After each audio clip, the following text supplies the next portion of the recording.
Welcome to The Cow Behind the Barn, a podcast exploring humanity, the world, and the divine as experienced and interpreted by an artist.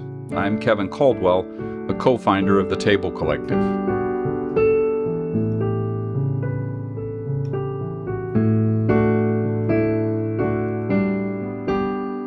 Does anything in the cosmos have consciousness? And if so, what things? Everything? And what type of consciousness? And how? That question surfaced during the last few episodes as I've been exploring the nature of consciousness and feeling my way along towards an approach to that mysterious theme. I eventually landed on that question as a way to focus what I'm looking for when I turn to religious heritages and physics, philosophy, and art for answers. In the last episode, I began with animism and the Bhagavad Gita, starting with religious heritages. For those who may be just beginning to follow along, let me give just a short summary. In animism, everything, or at least almost everything, is conscious in some way. There are forms of animism which would suggest that there are multiple spirits or energies or forces that are conscious, and there's forms which say it's the same spirit animating everything. Animism sees all of life as a reciprocal relationship with the spirits or spirit of all things. In the Gita, there's a big S self, a big C consciousness, which is the self and consciousness of our very small S self. This self pervades everything, and the visible natural world is a manifestation of its energy. What we experience as our individual consciousness is actually part of the natural world, not our true self. In this episode, I'm going to continue with two more of the world's religious heritages, the teaching of the Buddha and that of Lao Tzu. But first, let me say a little bit about a sort of self-imposed limitation or focus that I've given myself. First, I'm only looking at what I referred to as 1, 2, and 3 dimensional levels of consciousness. I'm primarily looking at non-human aspects of our world. I explained my way of seeing all this in terms of 4 dimensions in prior sessions, but for now, each level is marked by the interplay of what a subject or thing or being experiences, and by the ways that they may be aware of that experience, or may be aware of being aware.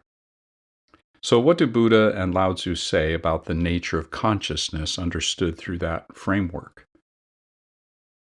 The Buddha. One of the core elements in the Buddha's teaching is what he called non-self or unself or not self. This is a complex idea and it's easily misunderstood. Let's start from the context of the Buddha's teaching summarized in the 4 Noble Truths and the Eightfold Path. The 4 Noble Truths: that human beings suffer, that suffering is due to craving and attachment, that liberation from the suffering caused by craving and attachment is possible, and that there is a path to that liberation. The path to liberation is actually where he unfolds then the Eightfold Path.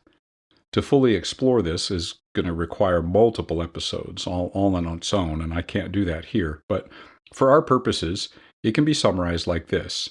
In 8 different ways, the Buddha explores and describes the path as a process of learning to see things as they are. That's really the core of it all. And the self is one of the things the Buddha said we need to see as it is. The self is not what we think in his teaching. In fact, it is non-self. If the Buddha were asked, I think, to comment on my several dimensions of consciousness and awareness and being aware of being aware, he might say something like this. Well, Kevin, there's no permanent something that experiences events and stimuli. There's no permanent thing in you or in any subject that is aware or is aware of being aware. There is no self doing that. So how might the Buddha then respond to my Episode 2 question, going way back, where and when did I begin? For example, is there an I in that question? And if so, what is it? And if not, then who is the I that is asking it? Well, here is my summary of how the Buddha might reply to all this. The self is not a thing in me that is having experiences or being aware of them. What I am, what I call me, is the constant flow of experiences and mental states, the flow of what Buddha refers to as dependent originations.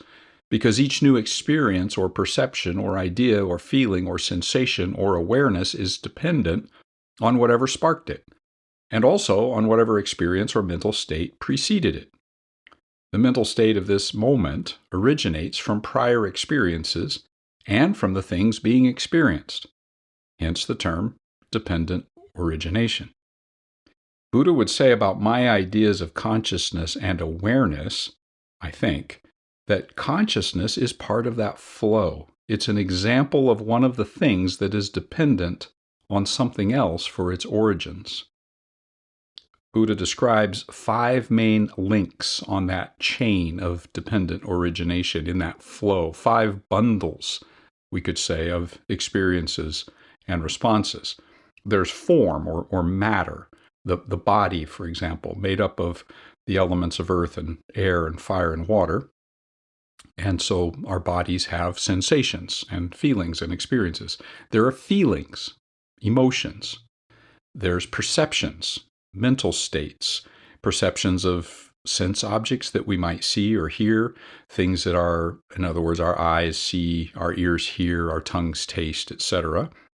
And then there's mental formations, things we think, concepts we form in our minds, either about the things we're experiencing or just things we think about, the ideas that we come up with. And then there's a 5th of these bundles, and that's actually consciousness, defined as the awareness of having sensations, perceptions, and mental formations, those last 3 bundles. So, in short, I am the series of experiences and feelings and mental formulations and awareness of having those. That's what I am. There is no I having those experiences and states of mind. The I is those experiences and states of mind. They are me. The chain of dependent origination, which is me, is also interconnected with other things and selves, because my experiences and perceptions originate in response to other things. So there's a web of interconnection and originations that is the source of our experiences and events, and thus the flow that is who we are is an interconnected flow. So when the Buddha speaks of non-self, he's not saying that self does not exist per se, but that it exists in a certain way, again, as the flow of our experiences and our awarenesses, we could say. Now, I want to bring in a poem here that I've shared in another episode, and then ask us to reflect on it a bit. It's my poem, Flying Feathered Thing. A flying feathered thing. What you see is a flying thing, all veins and plumes and hollow shafts, hooked quills, blood feathers, pens, in flight from nest to limb to wind to branch and back again. You see the feathered thing, tracing air open-winged, on waves invisible as light. You see, but I know. There is no bird, no follicles, no skin, only feathers covering layers of feathers attached to and held together in a hollow fullness. These feathers that I am, this I that is a we, this single plural of feather, first, second, third person, I is not here. Yet this reeling feeling of feather lifting feather in the wind, a shape of move and hover, that is me. I am the feathered flying thing you see. A good deal of the practices that come from Buddhist tradition of meditation ask us to focus on awareness and attentiveness. Mindfulness is probably one of the things that Buddhism is most known for. One approach is to take time to notice what your body's feeling, and then what your emotions are, what the thoughts are that are arising spontaneously in your mind, to simply be aware of them. Such self-awareness will actually begin to spill over into daily life if we do this habitually, and we'll find ourselves acting differently towards people and circumstances as a result. So I'd suggest maybe trying it for 5 minutes, even just 5 minutes a day for, say, the next few days, maybe 5 days, 5 minutes a day for 5 days, and see what happens. All right, back to the Buddha. Earlier, I said I would not be talking about human beings. However, so far I've focused a lot on humans because it enabled me to describe consciousness on Buddha's terms. So, what about other things and consciousness? In Buddha's teaching, inanimate objects don't experience consciousness in the same way that sentient beings do, at least not in sort of mainstream Buddhism. Although the Buddha and I would both use the term experience in different ways, I think he might say that inanimate objects and things experience events and stimuli without being aware of that experience. In keeping with an earlier example, the rock experiences being crushed, but is not aware of that.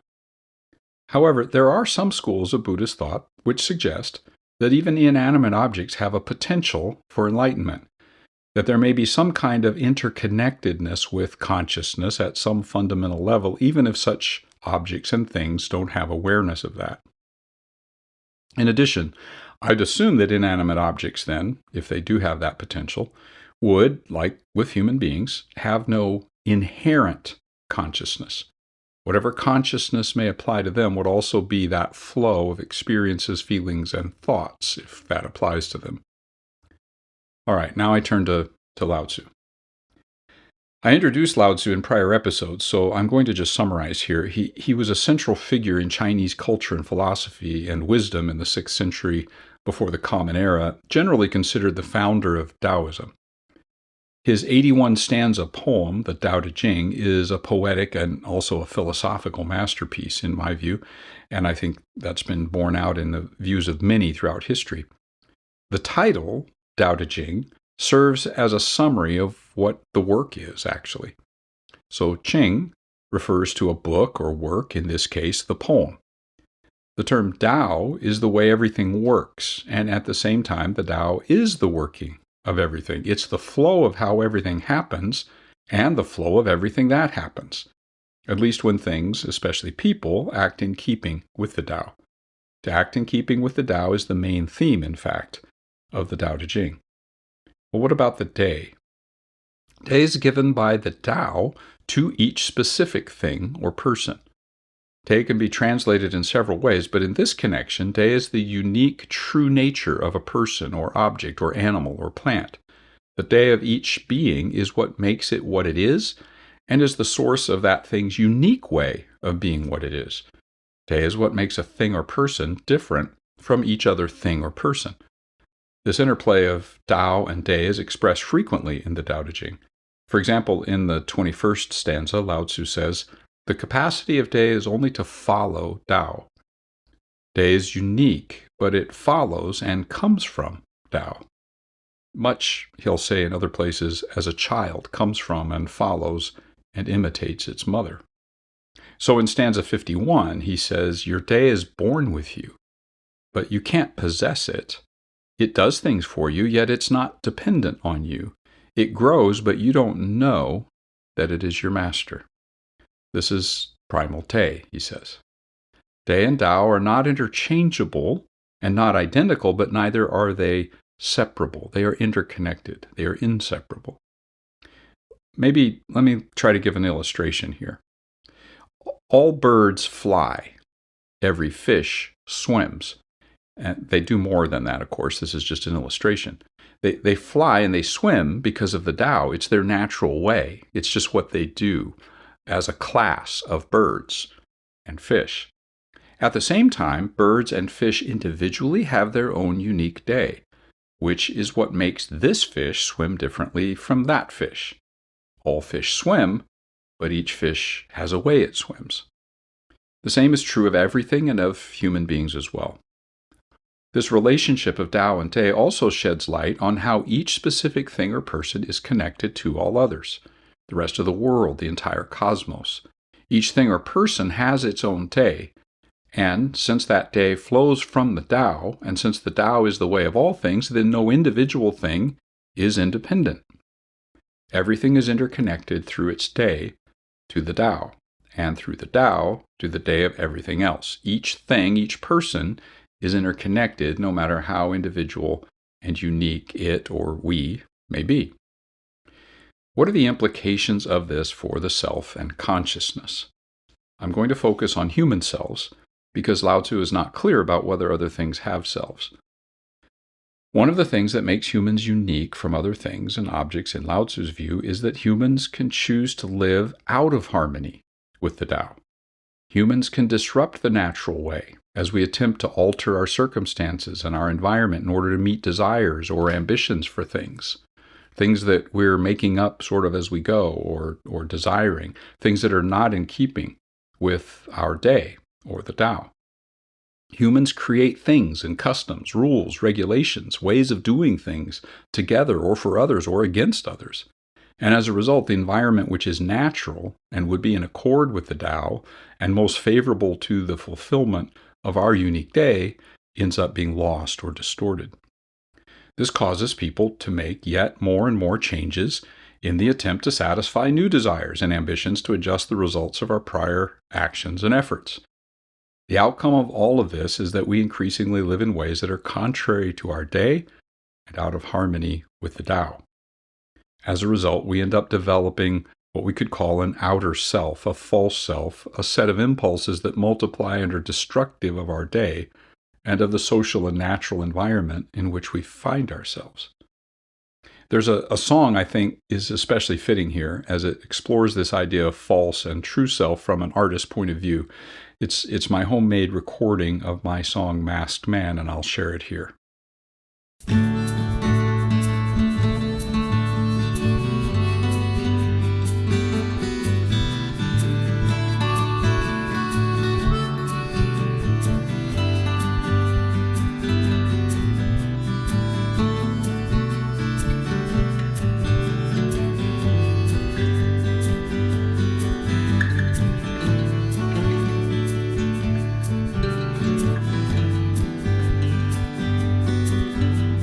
I hold up my compassion, wield it like a warrior shield.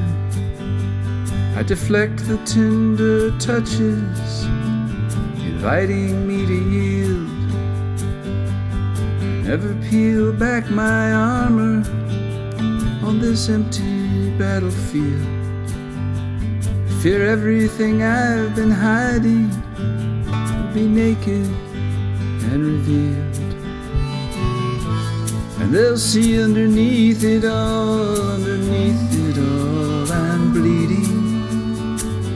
They'll see underneath it all, I'm bleeding.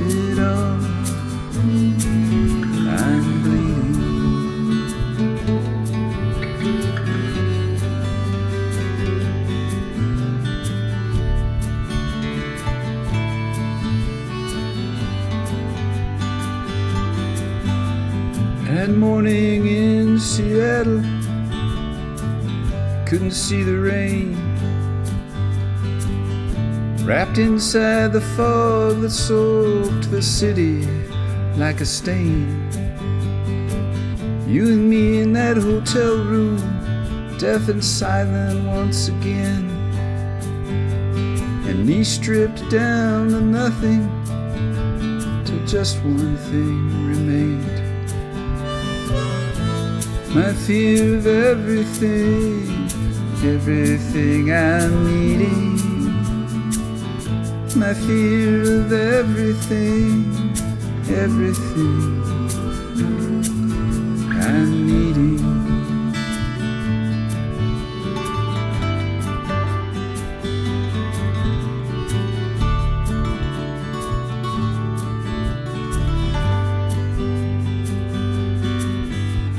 There's a man that I am watching, a painted smile upon his face, but he keeps me at a distance from his frightened hiding space. Everyone who knows him, it seems he's got everything in place. But I catch him in my mirror sometimes, I see the mask that is his cage. He's the frightened animal, the animal I'm feeding. He's the frightened animal, the animal I'm feeding.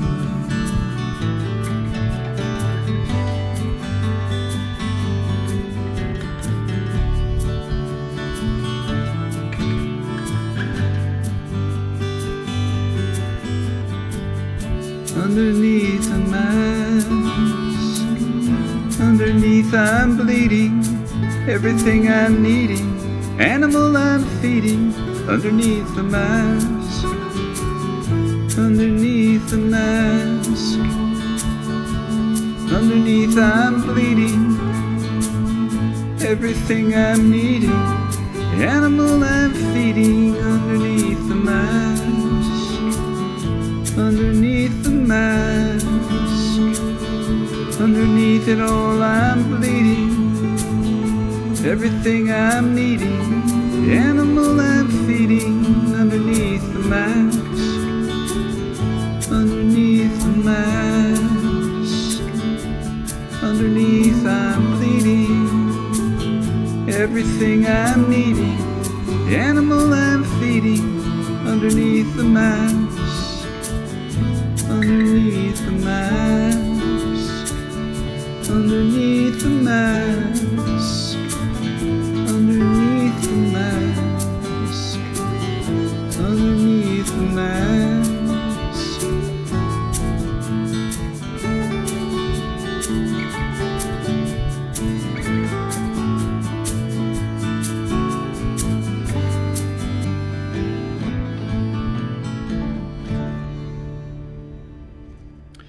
In Lao Tzu's way of seeing, the masks we wear are our outer selves. They're forged by our inner wounds and neediness and hungers. They cover over the ways we're out of harmony with the Tao and disruptive of our day. The Tao, in giving all things their day, gives us our true or inner self, in contrast to that outer self. The day aligned with the Tao is our true personal identity, our self. So Taoism views the self as part of a larger cosmic network of selves and things. The goal is to live in harmony with this interconnectedness rather than to control or dominate it. Only in that harmony is any true self its true self. Only in such harmony do day and Tao flow together. But what about consciousness specifically? My descriptive approach to consciousness revolves around my understanding that everything and person is conscious in the sense of experiencing events and stimuli, but not all things have awareness or an awareness of being aware. The Tao Te Ching encourages transcending this outer self or false self, and crucial to that process is the intentional cultivation of being aware of one's thoughts and actions in order to live in alignment with the Tao and with our day. This includes cultivating an awareness of being part of a larger whole rather than simply separate entities. And this enables us to let go of that excessive self-importance and focus on living in harmony with the world around us. It enables us to let go of false ways of doing that in harmony with the false world we've created around us and return to doing that in the way of the Tao, the natural way that things would be. And this can only be achieved through awareness, particularly self-awareness. In Taoism, then, consciousness, identified here with awareness, is not something that just is. It is something to be sought and cultivated. Buddha and Lao Tzu. I want to give a little summary and comparison here. I'm not going to review everything we've explored in the views of consciousness as seen in Buddha and Lao Tzu. I think just a very few short summary statements might serve. And here's where they both agree. They both agree that consciousness is intricately connected with awareness and being aware of being aware, and so being aware of what one is aware of. They both agree that consciousness is something that can and should be cultivated. In Lao Tzu, that's for the purpose of living in harmony with the day and the Tao. For the Buddha, it's in order to achieve liberation from the cycle of craving and suffering. Here's where they differ. For the Buddha, consciousness is not ontological. It has no being in and of itself, or isn't centered in a being that has being in and of itself. For Lao Tzu, it seems implicit that there is a someone, a self, who does the cultivating, someone who has consciousness and is cultivating what it means to be aware and therefore to adjust to the Tao. In the teaching of the Buddha, the teaching itself is the way or path to liberation For Lao Tzu, the way, or the Tao, is not a path or way that leads to something. It is the way everything functions. So putting this kind of in my own expression, for the Buddha, the way leads to liberation. For Lao Tzu, the way leads to itself. All right, a final comparison, and this will be important, I think, for future episodes. While they differ in their views of the self and consciousness in some significant ways, both Lao Tzu and Buddha present a vision of reality in which all things are connected. No being, including you or I, exists as independent, isolated, purely individual selves. All right, let me try to wrap up here. My focus in the prior episode, just before this one, which explored the Gita and animism, was on the nature of consciousness, and in a way that reflected my own interests and bias. This look at the Buddha and Lao Tzu served as a reminder to me that in addition to the appropriate questions about consciousness as an idea or what it is, there's a very real practical aspect relative to how to cultivate it, how to grow and develop it. So how to cultivate ourselves. And had I been thinking of that in the last episode, I probably would have been able to draw out the things that the Gita offers in this regard. For like the Buddha, the Gita addresses both the what of consciousness and awareness and the how of cultivating that. And hopefully we can return to that. In fact, I'm going to want to explore a number of comparisons between the Gita and animism and how they see consciousness with the views of the Buddha and the Lao Tzu that I've looked at here. But first, I want to continue to draw from other religious wells. And so in the next episode, I'm going to turn to the so-called Western religious heritages and see what they have to say about consciousness and the self. Until next time.